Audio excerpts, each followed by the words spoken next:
First love cricket or singing? Cricket. Singing too. എന്താ singing പറഞ്ഞില്ലെങ്കിൽ പ്രശ്നമാണ്.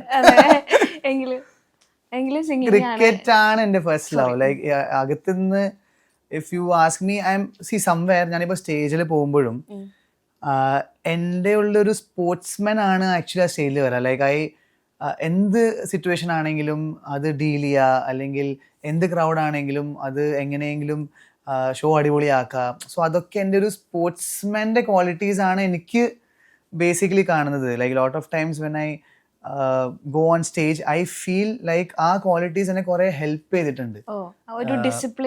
ഡിസിപ്ലിൻ സംഭവം നമ്മൾ ഒരു പരിപാടി ചെയ്യുമ്പോൾ അത് ഫുൾ അവിടെ ഫോക്കസ് ചെയ്യുക, അല്ലെങ്കിൽ ലോട്ട് ഓഫ് തിങ്സ്. അത് എനിക്ക് എന്താ പറയാ അങ്ങനെ പറയാൻ അറിയില്ല. പക്ഷേ cricket has help me a lot in lot of things. എങ്ങനെയാണ് ടീമിന്റെ കൂടെ നമ്മൾ കളിക്കുക. ഇപ്പൊ ഒരു ബാൻഡ് ആവുമ്പോഴും അത് ടീമാണ്. അപ്പൊ ബാൻഡിന്റെ കൂടെ എങ്ങനെയാണ് നമ്മൾ ഡീൽ ചെയ്യേണ്ടത്. കാരണം എല്ലാവരും സെയിം ആൾക്കാരായിരിക്കില്ല, എല്ലാവരുടെ വേറെ വേറെ രീതിയായിരിക്കും ഡീൽ ചെയ്യാൻ. അപ്പൊ അങ്ങനത്തെ കുറെ സംഭവങ്ങൾ ക്രിക്കറ്റ് മാത്രമല്ല, എനിക്ക് തോന്നുന്നു sports generally teaches us a lot is what I feel, and everyone should do something, like play something, ഏതെങ്കിലും ഒരു സ്പോർട്സ് എടുക്കുന്നത് ആക്ച്വലി എപ്പോഴും നല്ലതാണ് is what I feel.